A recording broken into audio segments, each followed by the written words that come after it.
नमस्कार दोस्तों, self study group में आप सभी लोग का स्वागत है। आज हम लोग एक बहुत ही महत्वपूर्ण विषय पर चर्चा करने वाले हैं जो सभी परीक्षाओं के लिए काफ़ी उपयोगी साबित होगा। साथियों, आज हम लोग प्राचीन इतिहास से संबंधित महत्वपूर्ण प्रश्नों को देखेंगे।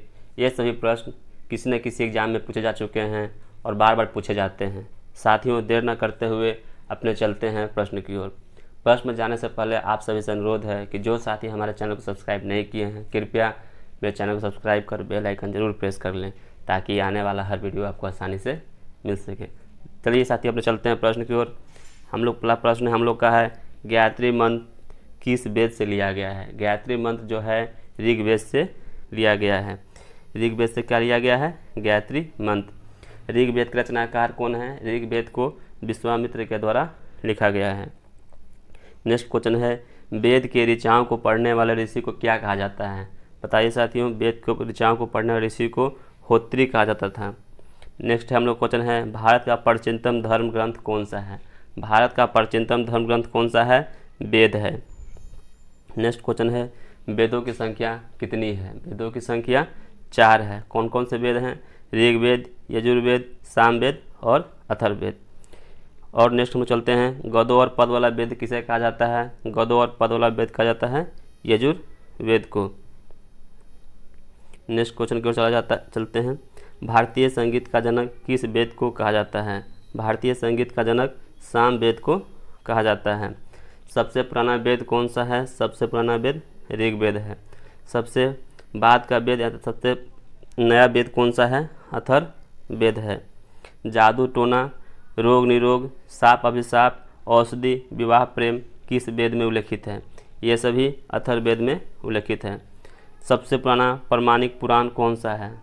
सबसे पुराना प्रमाणिक पुराण है मत्स्य पुराण। पुराणों की संख्या कितनी है? 18।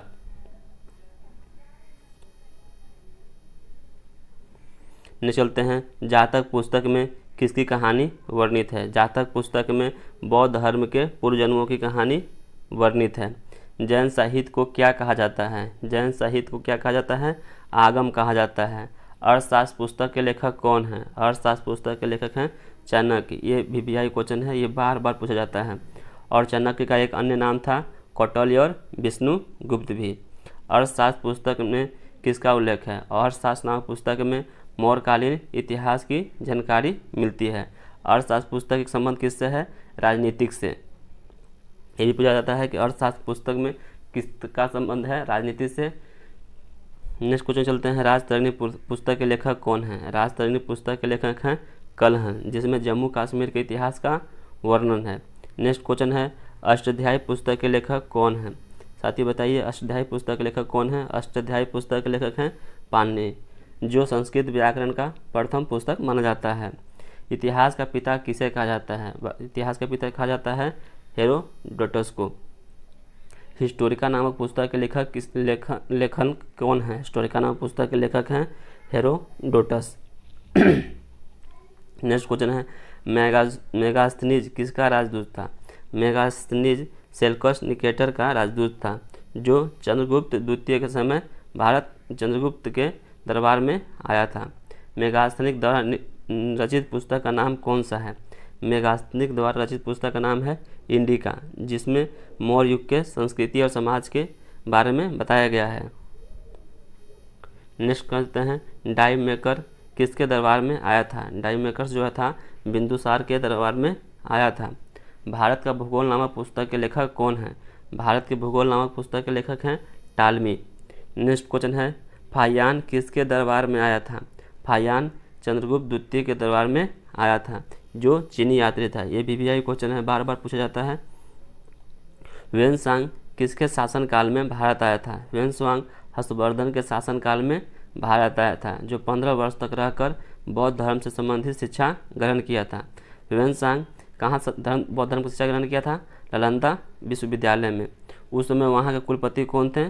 स्थूलभद्र थे वहाँ के कुलपति। उन्हीं के शासनकाल में, उन्हीं के अध्यक्षता में ये शिक्षा ग्रहण किया था। अलबरूनी किसके साथ भारत आया था? अलबरूनी मोहम्मद गजनबी के साथ भारत आया था। नेक्स्ट क्वेश्चन है, किताबुल हिंद और ताकी है हिंद नामक पुस्तक के लेखक किसने किया है? लेखक हैं अल-बिरूनी। कौन है? अल-बिरूनी। सर्वप्रथम भारतवर्ष का जिक्र किस अभिलेख गुफा में है? सर्वप्रथम भारतवर्ष का जिक्र किसमें किया गया है? हाथी गुफा अभिलेख में किया गया है। सती प्रथा का उल्लेख किस अभिलेख में है? सती प्रथा का उल्लेख एरेन अभिलेख में स्थित है। अभिलेखों के अध्ययन को क्या कहा जाता है? अभिलेखों के अध्ययन को एपिग्राफी कहा जाता है। प्राचीनतम सिक्कों को क्या कहा जाता था? प्राचीनतम सिक्कों को आहत सिक्का कहा जाता था। सर्वप्रथम सिक्के पर अभिलेख लिखने की परंपरा किसने शुरू की? सर्वप्रथम सिक्के पर अभिलेख लिखने की परंपरा की शुरुआत यवन शासकों के द्वारा किया गया था। समुद्रगुप्त कौन सा वाद्य यंत्र बजाते थे? समुद्रगुप्त बीना वाद्य यंत्र बजाते थे। पूर्व पाषाण काल में मानव जीवन का मुख्य आधार था शिकार। पूर्व पाषाण काल में मानव जीवन का मुख्य आधार था शिकार। आग का आविष्कार किस काल में हुआ था? आग का आविष्कार पूर्व पाषाण काल में हुआ था। पहिया का आविष्कार किस काल में हुआ था? पहिया का आविष्कार नवपाषाण काल में हुआ था। मनुष्य सर्वप्रथम किस जानवर को पालतू बनाया था? मनुष्य सर्वप्रथम कुत्ता को पालतू बनाया था। मनुष्य सर्वप्रथम किस धातु का प्रयोग किया था? मनुष्य सर्वप्रथम कॉपर धातु का तार तांबा धातु का प्रयोग किया था। मनुष्य द्वारा प्रयोग में लाए जाने वाले प्रथम औजार कौन से थे? मनुष्य द्वारा प्रयोग में लाए जाने वाले प्रथम औजार था कुल्हाड़ी। नेक्स्ट क्वेश्चन की ओर चलते हैं। कृषि का आविष्कार किस काल में हुआ था? कृषि का आविष्कार नवपाषाण काल में हुआ था। नेक्स्ट क्वेश्चन है, भारत का प्राचीनतम नगर कौन सा है? भारत का सबसे प्राचीनतम नगर है मोहनजोदड़ो, जिसका अर्थ होता है मृतकों का टीला। नेक्स्ट क्वेश्चन है, सिंधु घाटी सभ्यता का खोज किसने किया था? सिंधु घाटी सभ्यता का खोज दयाराम साहनी ने किया था। नेक्स्ट क्वेश्चन है, स्वतंत्रता प्राप्ति के बाद हड़प्पा सभ्यता का अधिकतर खोज कहाँ किया गया था? स्वतंत्रता प्राप्ति के बाद हड़प्पा सभ्यता का अधिकतर खोज गुजरात में किया गया था। साथियों, जितने भी क्वेश्चन हमने अभी तक बताए हैं आपको, ये सारे किसी न किसी एग्जाम में पूछे जा चुके हैं। कृपया आप इसे एक बार नहीं 2 बार देखें ताकि आपको ये पूरी तरह से याद हो जाए। चलते हैं नेक्स्ट क्वेश्चन की ओर। सिंधु घाटी सभ्यता का प्रमुख बंदरगाह कौन था? सिंधु घाटी सभ्यता का प्रमुख बंदरगाह था लोथल। नेक्स्ट क्वेश्चन है, सिंधु सभ्यता की लिपि कैसी थी? सिंधु सभ्यता की लिपि थी भाव चित्रात्मक। नेक्स्ट क्वेश्चन है, सिंधु सभ्यता के लोग अपने घरों एवं नगरों के विन्यास किस पत्ती पर करते थे? ये करते थे ग्रिड पत्ती पर। सिंधु सभ्यता का मुख्य फसल कौन सा था? सिंधु सभ्यता का मुख्य फसल था गेहूं और जौ। सिंधु सभ्यता के लोग मिठास के लिए किसका प्रयोग करते थे? सिंधु सभ्यता के लोग मिठास के लिए शहद का प्रयोग करते थे। किसने हड़प्पा एवं मोहनजोदड़ो को विस्तृत साम्राज्य की जोड़वी राजधानी कहा था? पिग्गट ने। किसने कहा था? पिग्गट ने। सिंधु घाटी समाज की प्रधानता थी। सिंधु घाटी समाज मातृप्रधानात्मक समाज था, यानी कि जिसमें स्त्री की प्रधानता हुआ करती थी। आग में पकी हुई मिट्टी के बर्तन को क्या कहा जाता था? आग में पकी हुई मिट्टी के बर्तन को टेराकोटा कहा जाता था। मोहनजोदड़ो सभ्यता का खोज किसने किया था? मोहनजोदड़ो सभ्यता का खोज किया था दयाराम रखालदास बनर्जी ने। किसने किया था?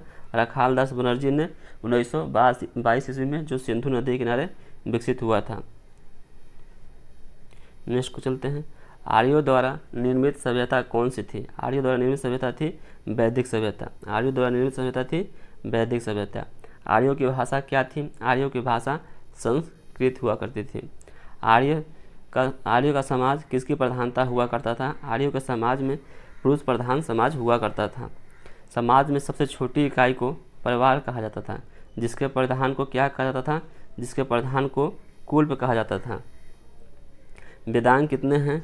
6। महापुराण कितने हैं? 18। और उपनिषद कितने हैं? 108। ये तीनों BBI हैं। और वेद कितने हैं? 4। वैदिक सभ्यता में जीवन भर अविवाहित रहने वाली महिलाओं को क्या कहा जाता था? वैदिक सभ्यता में जीवन भर अविवाहित रहने वाली महिलाओं को आमुज कहा जाता था। आर्यों के मुख्य पेय पदार्थ था सोमरस। क्या था? सोमरस।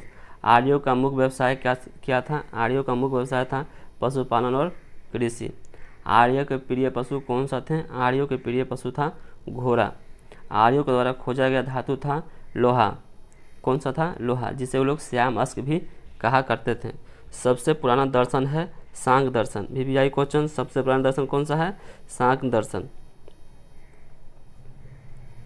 नेक्स्ट क्वेश्चन है सत्यमेव जयते कहाँ से लिया गया है? सत्यमेव जयते लिया गया है मंडको उपनिषद से लिया गया है। कहाँ से लिया गया है? मंडको उपनिषद से लिया गया है। महाभारत का पुराना नाम क्या है? महाभारत का पुराना नाम है जय संहिता, जो विश्व का सबसे बड़ा महाकाव्य का दर्जा प्राप्त है। महाकाव्य कितने हैं? महाकाव्य 2 हैं, महाभारत और रामायण। लोथल सभ्यता का खोज किसने किया था? लोथल सभ्यता का खोज किया था रंगनाथ राव ने। ये किसने किया था? रंगनाथ राव ने। गुजरात के अहमदाबाद जिला में विकसित हुआ था, जो भोगवा नदी के तट पर स्थित है। नेक्स्ट क्वेश्चन चलते हैं, योग दर्शन के प्रवर्तक कौन थे? योग दर्शन के प्रवर्तक थे पतंजलि। सांख्य दर्शन के प्रवर्तक कौन थे? कपिल मुनि। न्याय दर्शन के प्रवर्तक कौन थे? गौतम। और पूर्वी मीमांसा के प्रवर्तक कौन थे? पूर्वी मीमांसा के प्रवर्तक थे जैमिनी। उत्तरी मीमांसा के प्रवर्तक कौन थे? बदरायन। विपाशा किस नदी का प्राचीनतम नाम है? विपाशा व्यास नदी का प्राचीनतम नाम है। सदानीरा किस नदी का प्राचीनतम नाम है? सदानीरा गंडक का प्राचीनतम नाम है। नेक्स्ट क्वेश्चन में चलते हैं हम लोग। 6ठी शताब्दी में भारत में कुल जनपदों की संख्या कितनी थी? 6ठी शताब्दी के समय भारत में कुल जनपदों की संख्या 16 थी। मगध महाजनपद की राजधानी कहाँ हुआ करता था? मगध महाजनपद की राजधानी राजगिरी अर्थात गिरिव्रज हुआ करता था। जैन धर्म के प्रथम तीर्थकर कौन थे? जैन धर्म के प्रथम तीर्थकर थे ऋषभदेव। सभी VVI क्वेश्चन है। नेक्स्ट क्वेश्चन है महावीर जैन धर्म के कितनेवें तीर्थकर थे? महावीर जैन धर्म के 24वें तीर्थकर थे। महावीर का जन्म कब हुआ था? महावीर का जन्म 540 ईसा पूर्व कुंडग्राम वैशाली जिला में हुआ था, जो बिहार में स्थित है। महावीर के माता और पिता का क्या नाम था? महावीर का माता का नाम त्रिशला और पिता का नाम था सिद्धार्थ।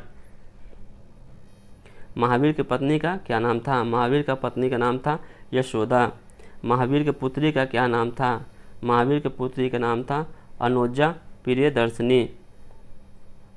महावीर कितने वर्ष की अवस्था में घर त्याग किए थे? महावीर 30 वर्ष की अवस्था में घर त्याग किए थे। वो अपने बड़े भाई नंदीवर्धन की अनुमति से घर त्याग किए थे। महावीर के बचपन का क्या नाम था? महावीर के बचपन का नाम था वर्धमान। नेक्स्ट क्वेश्चन हम लोग का है महावीर ने अपना पहला उपदेश कहाँ दिया था? महावीर ने अपना पहला उपदेश प्राकृत भाषा में दिया गया था, जिसे अर्धमगधी भाषा भी कहा जाता है। महावीर का प्रथम अनुयायी कौन था? महावीर का प्रथम शिष्य या अनुयायी उनका दामाद जामिल था। महावीर की पुत्री का नाम था अनुजा प्रियदर्शनी। महावीर अपने शिष्यों को कितने गंधर्व में विभाजित किया था? महावीर अपने शिष्यों को 11 गंधर्वों में विभाजित किया था। महावीर का प्रतीक चिन्ह क्या है? महावीर का प्रतीक चिन्ह है सिंह।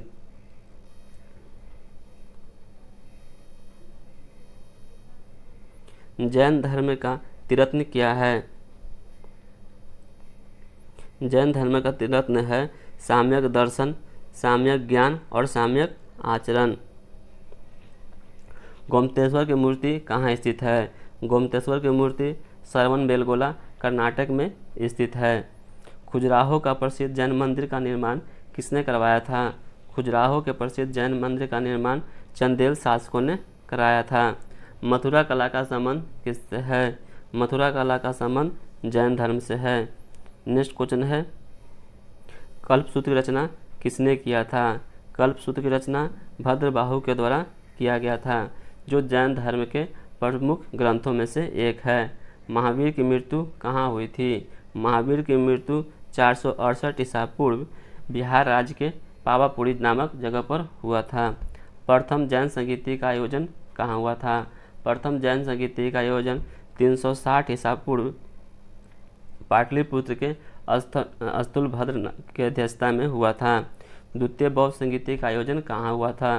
द्वितीय बौद्ध संगीति का आयोजन गुजरात के वल्लभी में हुआ था, जिसकी अध्यक्षता क्षमा सरवन के द्वारा किया गया था। धन्यवाद साथियों। इसी प्रकार के वीडियो के लिए हमारे चैनल से जुड़े रहिए। जो साथी हमारा पुराना वीडियो नहीं देखे हैं, कृपया वीडियो के डिस्क्रिप्शन बॉक्स में जाकर वो सारे वीडियो को भी देखें। आपकी तैयारी और अच्छी होती चली जाएगी। धन्यवाद साथियों, मिलते हैं नेक्स्ट वीडियो में।